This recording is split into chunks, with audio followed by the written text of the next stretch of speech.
দেখো আজকে মার ব্লাড নিতে এসছে, কারণ হচ্ছে ব্লাডে অনেক ধরনের টেস্ট দিয়েছে ডক্টরবাবু।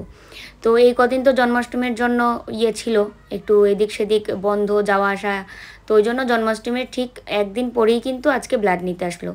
তো আমি যেহেতু মাঝখানে ভিডিও করে নিই, তাই আর কি তোমাদের সঙ্গে শেয়ারও করা হয়নি। আর তার মধ্যে সিটি স্ক্যান তো করা হয়েছে, তো রিপোর্ট এখনও আমরা আনিনি, কারণ বন্ধ ছিল না। আর মাঝখানে রবিবার পড়েছিল, তো আমরা সোম মঙ্গলবার এরকম আর কি দেখে গিয়ে নিয়ে আসবো।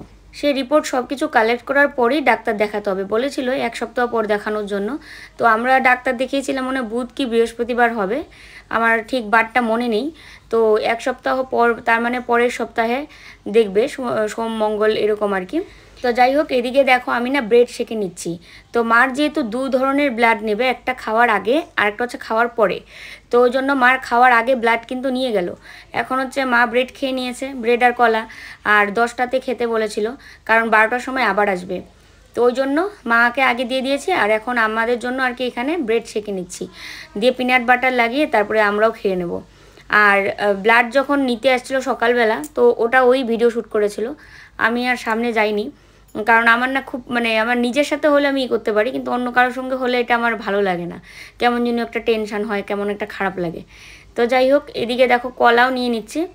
আর এইগুলো কলা আমার সত্যি কথা ভালো লাগে না অত, কিন্তু না খেলেও তো হবে না। তো তোমাদেরকে জানাই শুভ সকাল, কেমন আছো তোমরা সবাই?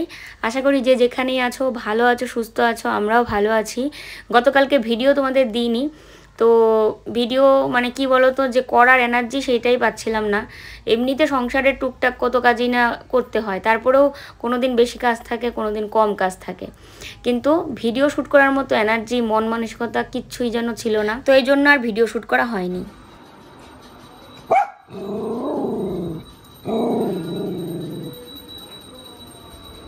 দেখো আজকে একটা লক্ষ্মী জবা ফুটেছে, আর গাছে এখন থেকেই রোদ লাগা শুরু, সকাল কিন্তু, তারপরেও কি সুন্দর রোদ লাগা শুরু হয়েছে। দেখো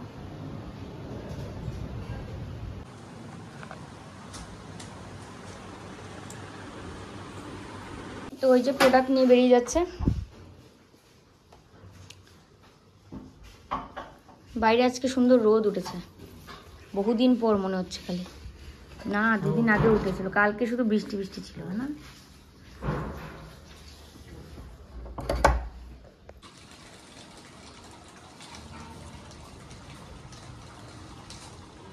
আজকে না 2 রকমের মাছ নিয়ে এসছে, এক হচ্ছে এটা পার্শে মাছ, আর তার সাথে রুই মাছ আছে। তো পার্শে মাছটাই এখন এই যে কেটে নেব, এমনি কেটেই দিয়েছে সব, দেখো যে সুন্দর করে কেটে কেটে দিয়েছে, কিন্তু মাছের কানটা রয়ে গেছে। তো এইগুলো তো আমরা খাই না, এগুলো ফেলে দিতে হবে, এটাই আজকে রান্না করব। আমি মাছের কান্তা বলি জন্য অনেকেই এটাকে ভাবে ভুল, বা অনেকেই মজার ছলেই নেয়, বা অনেকেই এটাও ভাবে যেটা আঞ্চলিক ভাষা। সত্যি এটা আমাদের আঞ্চলিক ভাষা কান্তা, এবং শুধু আমি না, অনেকেই বলে। আর বেশিরভাগ লোক হয়তো কানকো বলে। তো এগুলো তো বইপত্রের ভাষা, এবার বইপত্রের ভাষা আমরা কতই বা বলি। একটা জিনিস খেয়াল করবে, যতই তুমি উচ্চশিক্ষিত হও, যতই তুমি ভালো জায়গায় চাকরি করো বা কিছু, সেখানে তোমরা হয়তো শুদ্ধ ভাষায়, সেরকম বইপত্রের ভাষায় কথা বলা হয় আমাদের, বইপত্র যেভাবে বইপত্রে যেরকম ভাষা লেখা থাকে সেরকম। কিন্তু বাড়িতে যাওয়ার পর বাড়ির লোকের সাথে থোড়ি না এরকম করে কথা বলি আমরা, তখন কিন্তু আমরা আমাদের আঞ্চলিক ভাষায় কথা বলি। তো আমারও ওই ইয়েটা চলে আসে মাঝে মাঝেই, কারণ তোমাদেরকে তো আর আমি অন্য কেউ ভাবি না, সেই পরিবারের সাথে তো প্রত্যেক সময়ই সবসময়ই কথা হচ্ছে। তো এবার কোনো সময় হয়তো শুদ্ধ বলি, কোনো সময় হয়তো আমাদের আঞ্চলিক ভাষাটাই চলে আসে। তো যাই হোক, আমরা মাছের কান্তা বলি, এখন নতুন করে কানকো বলা যাবে, কিন্তু আমার নিজেরই একটু কেমন লাগবে জানি। তো লবণ দিয়ে ভালো করে পরিষ্কার করে নিয়েছি। আর মাছটা যখন আমি কানকো ফেলছিলাম, কানকোই বলি, যখন ফেলছিলাম তখন আমি খেয়াল করিনি যে মাছের আঁশ রয়েছে, কারণ আঁশগুলো ভালো করে পরিষ্কার করে দেয়নি। তারপরে এখন ধোয়ার সময় একটা চাকু দিয়ে ঘষে ভালো করে পরিষ্কার করে নিয়েছি। আর ওকে জিজ্ঞেস করলাম আজকে কোন মাছ রান্না করব, তো বলছে এই পার্শে মাছ রান্না করার জন্য। আর তার সাথে তো রুই মাছ নিয়ে এসেছে। আমাদের ঘুটুন মশাই আবার উনি ছোটো মাছ খান না, উনি কোনো ধরনের ছোটো বাটা মাছ থেকে শুরু করে কোনো মাছই খায় না। আবার চিংড়ি খায়, কিন্তু চিংড়ি মাছ খাওয়ার জন্য পাগল, কাঁকড়া খাবে, কাঁকড়া ঠ্যাং নিয়ে দৌড়াদৌড়ি করবে, এগুলো করে। তো কাঁকড়া তো আমাদের বাড়িতে আমি কোনোদিনও রান্না করিনি, কাকিমা একবার রান্না করেছিল, তারপরে দিয়েছিল, এই আর কি। তো তখনই ঘুটুন ওই কাঁকড়ার ঠ্যাং নিয়ে দৌড়াদৌড়ি করছিল। আর এদিকে দেখো 12টা বেজে গেছে, 12টার সময় দাদা আসলো আবার ব্লাড নিতে, এই শ্যুটটাও কিন্তু ওই করেছে। আর ও কিন্তু অত বেশি মানে সহ্য করতে পারে না। দেখবে যখনই মার মুখটা হয়ে যাবে, রক্ত নিচ্ছিল, তখনই কিন্তু ও ভিডিওটা কাট করে দেয়, কারণ আসলে এগুলো সহ্য করা যায় না। তো ব্লাড তো নিতেই হবে, কারণ ব্লাডের অনেকগুলো টেস্ট রয়েছে, কোলেস্টেরল, ডায়াবেটিস, তারপরে আরও কি 2-3টা টেস্ট রয়েছে। তো সব রিপোর্ট একখানে করে তারপরে আমরা ডাক্তার দেখাতে যাব। কি যে ডাক্তারবাবু বলে, এটা নিয়ে একটা খুব টেনশান হচ্ছে ওর আমার দুজনেরই। তো যাই হোক না কেন, ট্রিটমেন্ট অনেক আগে থেকেই শুরু করা উচিত ছিল হয়তো, কারণ যখন ওনার সমস্যা হয়েছিল তখন তো আমাদের আর্থিক অবস্থা খুবই খারাপ ছিল, খুবই। তখন আমার বাড়ি থেকে টাকা যে দিত, সেই টাকার থেকে কোনো রকম সংসার চালানো, কল্লোল এদিকে বিজনেস করতো, সেইখান থেকে যে টাকাটা আসতো সেল করে। তারপরে আমাদের ঋণও ছিল প্রচুর, কারণ এই যে দোকানের মাল করা, এত টাকা কি আর বাড়ি থেকে সবসময় নিয়ে আসা যায়, এখানে ঋণও করা হয়েছিল। তো সব কিছুর মধ্যে মার এই অবস্থা, আমরা কিন্তু তখন ডাক্তার দেখাতে পারিনি। আর তারপরেও তো বিভিন্ন মানে তোমরা তো দেখেইছো, তো নতুন করে আর এগুলো কিছু বলার নেই। তো যাই হোক, ওনারও হয়তো মানে ওনার এবং আমাদের সবারই ভাগ্যে যখন যেটা থাকবে না, তখন সেটাই হবে। ভাগ্য কথা বলে, আমরা তো শুধু মানুষ, নিমিত্ত মাত্র, সব কিছুই ঠাকুর করান। আমার ট্রিটমেন্টের কথা ভাবো তো, আজকে কতদিন ধরে ট্রিটমেন্ট করছি, সেই 2 বছরের উপরে হতে চললো, তারপরেও এখনও যেটার জন্য করছি সেই আশাই এখনও হচ্ছে না।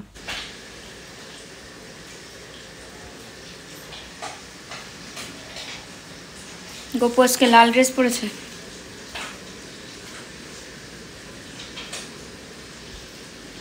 মাছ ভাজতে ভাজতে এখানেই বসে পড়লাম, কি করব, এত সময় লাগে না। আর এইরকম নিচু হয়ে রান্না করা তো অনেক দিন ধরেই করি না, দাঁড়িয়ে দাঁড়িয়ে রান্না করতাম। আর এই মাছগুলো আমি বুঝতে পারছি না, পার্শে মাছ এরকমই হয় নাকি, তেলে দেওয়ার পর মানে বডিটা মনে হয় যে ছেড়ে দিচ্ছে কাটার থেকে। তো আমি পার্শে মাছ এর আগে একবার রান্না করেছিলাম, কিন্তু এরকম কিন্তু হয়নি।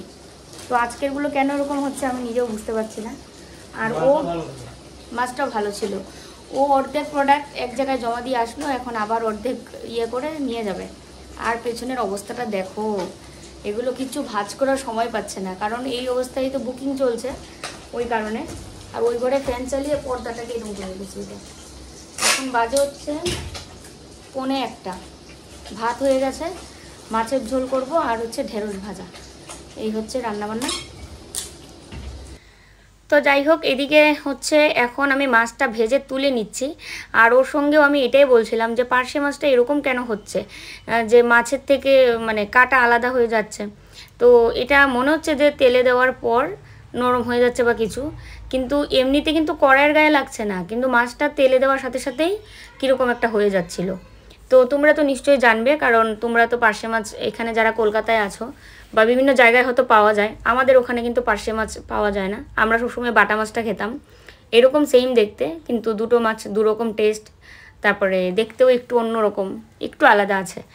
তো এদিকে আমি কি করছি দেখো তো, আদা বাটার মধ্যে হলুদ গুঁড়ো, জিরে গুঁড়ো, ধনে গুঁড়ো আর লঙ্কা গুঁড়ো দিয়ে জল দিয়ে পেস্ট করে রেখে দিচ্ছি।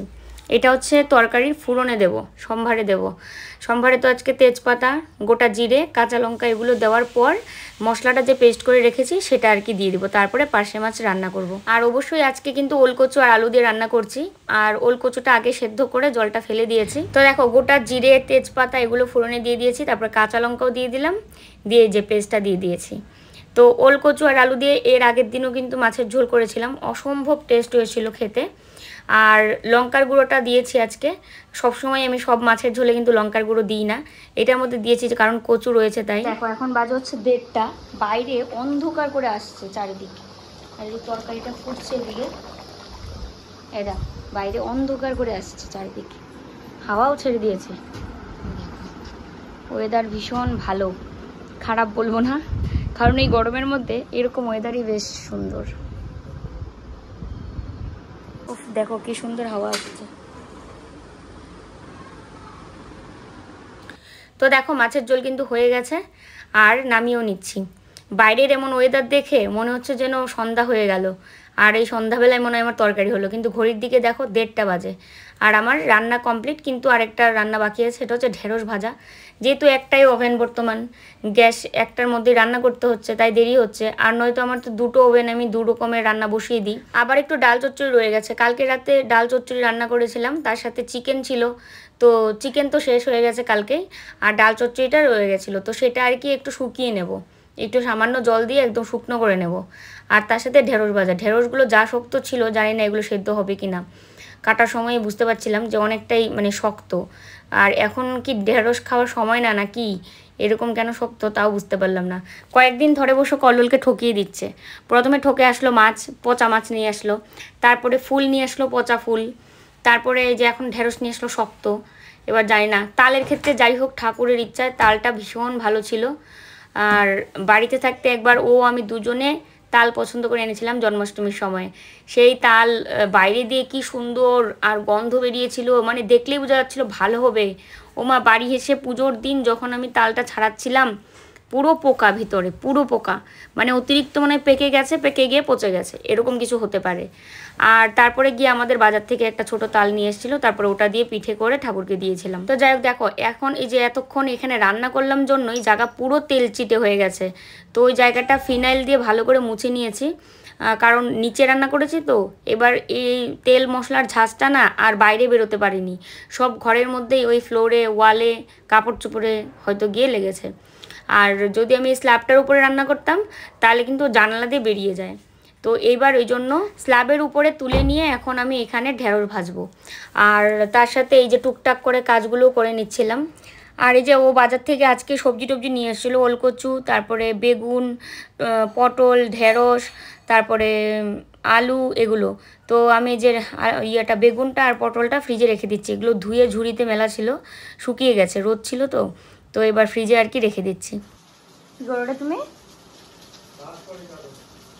সব চাদর ভাঁজ করে, আর আমি দেখো কত উপরে এখানে রান্না করছি। আর ঢেঁড়স ভাজা হয়ে গেছে,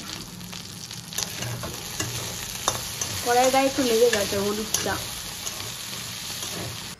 দেখো এদিকে আমি কেমন করে রান্না করছি, লাগাল তো পাই না, পুরো একদম পাটাকে উঁচু করে দিয়ে এরম করে দেখে, মানে যেটাকে পা ওই যে ইয়ের উপরে ভর করে, পায়ের আঙ্গুলের মধ্যে ভর করে তারপরে দেখতে হচ্ছিলো। কারণ সিলিন্ডারটাই লম্বা, আর এই সিলিন্ডার ভরে আনলো 550 টাকা দিয়ে, 3 কেজি নাকি গ্যাস, 3 লিটার, কেজি না 3 লিটার, কারণ গ্যাস এবং জলের ক্ষেত্রে লিটার বলতে হয়। তো 3 লিটার গ্যাসের দাম নিয়েছে 550 টাকা। আর আমাদের এই যে গ্যাস শেষ হলো আজকে কতদিন হতে চললো, 5-6 দিন, বলেছে 10 দিন পর নাকি আসবে। তো জানি না কি আদৌ কি হবে। আর এখন থেকে কি 10 দিন পরেই দেবে? তো 10 দিন আগের থেকে কেমন করে বুঝবো যে গ্যাস শেষ হয়ে গেছে? মনে হয় আমাদের একটা ইন্ডাকশান কিনতেই লাগবে। ইন্ডাকশানে আমার ভীষণ ভয় লাগে, ওই জন্যই কিনি না। একটা ইন্ডাকশান মানে আনলে সুবিধাই হতো, কারেন্টে রান্না টান্না করা, সেটা কোনো সমস্যাই নেই। কিন্তু আমার যে ভয় করে এটাই তো সবচেয়ে বড় কথা। আর সব কিছু তো ইন্ডাকশানে বসানো যাবে না, ইন্ডাকশানের জন্য আলাদা বাসন রয়েছে, তলা দিয়ে তামার প্রলেপ দেওয়া থাকে না কি যেন একটা, ইন্ডাকশানে রান্না করার জন্য আলাদাই মানে বাসন থাকে। তো এবার সেই বাসনও তো আমার কাছে নেই, শুধুমাত্র ননস্টিক কড়াইটাই হবে, তার সাথে যে রাইস কুকার রয়েছে, মাল্টি কুকার রয়েছে, এগুলোতে হয়তো হতে পারে। তো দেখো রান্নাঘর কিন্তু গুছিয়ে নিয়েছি। এবার চলে আসলাম আমাদের বেডরুমে, বিছানাটা ঝেড়ে ঝুড়ে ভালো করে পরিষ্কার করে ঘরটাও একটু গুছিয়ে নেব। শরীর যেদিন খারাপ থাকে সেদিন তো আর মোছামুছি এগুলো করতে ইচ্ছা করে না, যেগুলো সংসারের কাজ না করলেই না সেগুলো করে কোনো রকম মানে দিন পার করতে হয়। আর এখন আজকে যেহেতু কাজ করছি এমনভাবে, তো আবার আমার ঘরটা কেন পরিষ্কার করব না। আর এত ধুলো জমে বুঝতে পারি না, এই কদিন তো লাগাতার এত বৃষ্টি গেল, তারপরেও মানে মডুলার যদি কয়েকদিন একটানা না মোছা যায়, তারপরে আঙ্গুল দিয়ে একটু ইয়ে করলেই দেখা যাবে কত ধুলো। তো এত ধুলো ঘরের মধ্যে ঢোকে, এমন না যে সবসময় জানালা খুলে রাখি।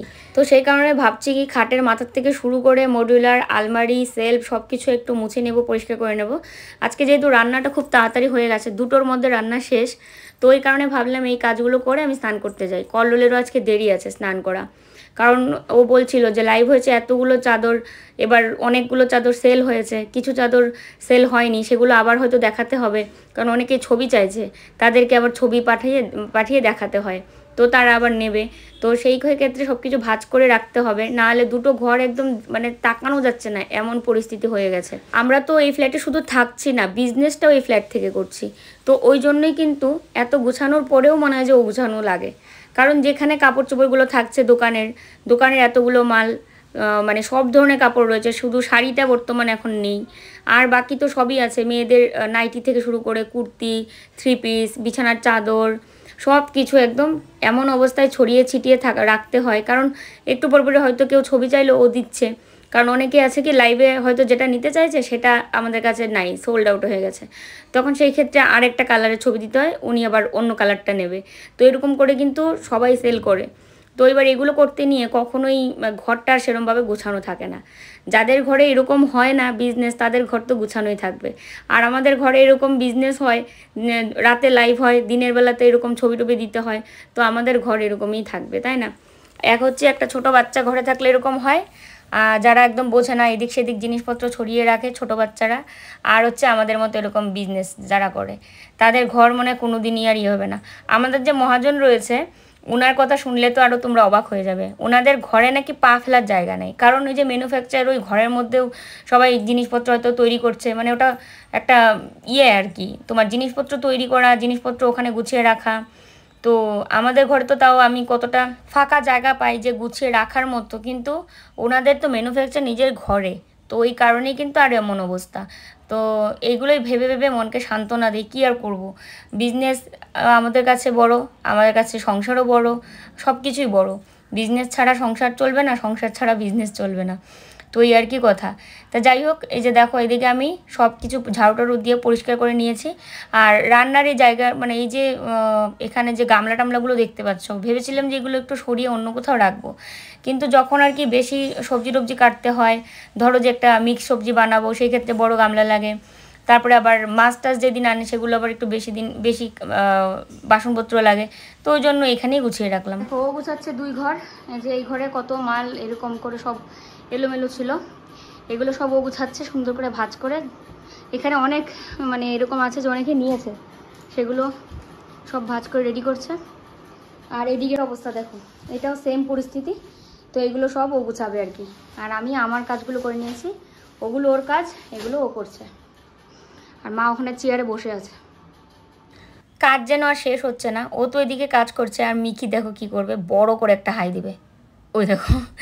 তো ও হচ্ছে ওইদিকে নিয়ে চলে গেল, আমি এদিকে ফ্যান নিয়ে আসলাম, কারণ এখানে ফ্যানটা পরিষ্কার করব। আর এখানে ওর সমস্ত প্রোডাক্টই ওই ঘরে নিয়ে যাবে ভাঁজ করার জন্য। আর ফ্যানটা তো তোমরাও বলেছিলে যে এটা খোলা যায়, খুলে পরিষ্কার করাটাই ভালো হবে। আমিও জানি যে এটা খোলা যায়, খুলেই পরিষ্কার করতে হয়, কারণ বাইরে দিয়ে কতটা ব্রাশ ঢুকিয়ে ঢুকিয়ে পরিষ্কার করব। তো ওই যে ওকে বললাম খুলে দিতে, আমি পারছিলাম না, তাই ও খুলে দিচ্ছে। এই দেখো ও খুলে দিয়েছে, খুলে আবার নিজের পায়েই পড়েছে। আর এর মধ্যে কি ময়লা জমেছে একবার দেখো। 2 দিন পর পর পরিষ্কার করি, তারপরেও এত ময়লা জমে যায়। দেখো এটাকে ডিপ পরিষ্কার করতে হবে। তো ওই যে এটাকে তো একটা ন্যাকড়া ভিজিয়ে এনে ভালো করে মুছে নিচ্ছি, কারণ এটা তো জল দিয়ে ধোয়ার যাবে না, এটার ভিতরে নিশ্চয়ই ইঞ্জিন টিঞ্জিন রয়েছে, সেগুলোর মধ্যে জল গেলে আবার নষ্ট হয়ে যেতে পারে। তাই একটা ন্যাকড়া ভিজিয়ে এনে সেই ন্যাকড়াটা দিয়ে ঘষে ঘষে অনেকক্ষণ ধরে পরিষ্কার করে নেব। আর এটার যে ঢাকনাটা রয়েছে, অপোজিট সাইডে যে আরেকটা ইয়ে থাকে ঢাকনা, সেটাকে আমি পুরো একদম ভিমবার দিয়ে ঘষে পরিষ্কার করব।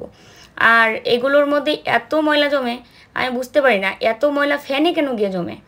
এই যে উপরের সিলিং ফ্যানটা আছে 2 ঘরেরই, এই যে 2 দিন আগেই কিন্তু পরিষ্কার করলাম, আবার 1 সপ্তাহ যাক না, তারপরে আবার এরকম হয়ে যাবে, আবার পরিষ্কার করতে হবে। আর নয়তো ফ্যান ঘুরে ঠিকই, কিন্তু কোনো হাওয়া লাগে না, হাওয়া একদমই লাগে না, মনে হয় যে কি একটা মানে ফ্যান চালাইনি এরকম মনে হয়।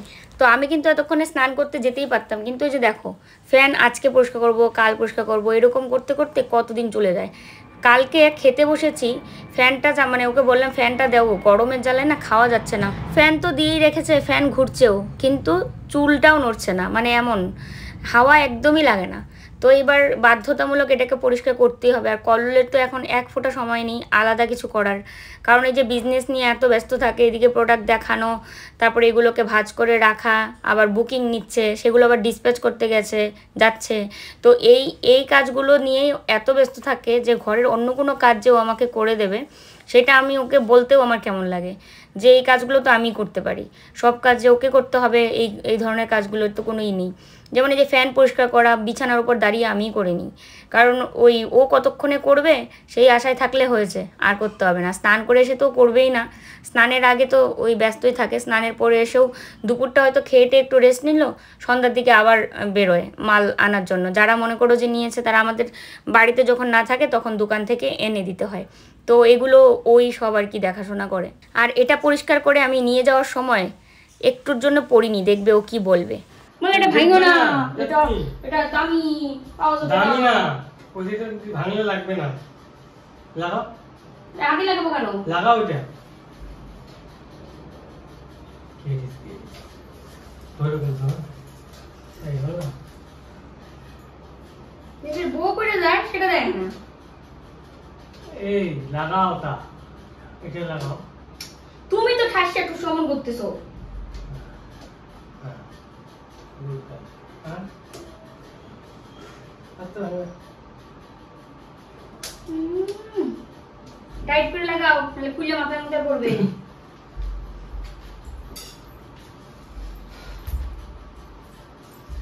এবার দেখবো এটা কত হাওয়া হয়। লোম না খালি রে, কাল ছিটে রান্না বান্না হয় না।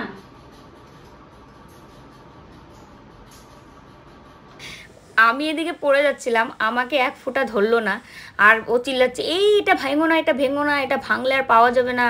ওই যে ফ্যানের যে মাঝখানে একটা লাগানো হয়েছে দুটো ঢাকনার মাঝখানে, সেটা মানে ওটা আমার নাইটির সঙ্গে এমনভাবে লেগে গেছিলো যে আমি মানে একটুর জন্য পড়িনি। এবার ওটার চিন্তা করছে যে এটা পড়ে এটা ভেঙে গেলে আর পাওয়া যাবে না, এদিকে যে আমি পড়ে যাচ্ছি সেটার কোনো ধারণা নেই। মানে এটা নিয়ে দুজনে মিলে এই বলে বলে হাসছিলাম। সেই হওয়া আর এতদিন হাওয়াই লাগে না ময়লার জন্য। হ্যাঁ মনে হচ্ছে যেন আমি এখানেই ফ্যানের সামনে বসে থাকি। তো যাই হোক, চলো স্নানটা করে আসি, পরে দেখা হচ্ছে।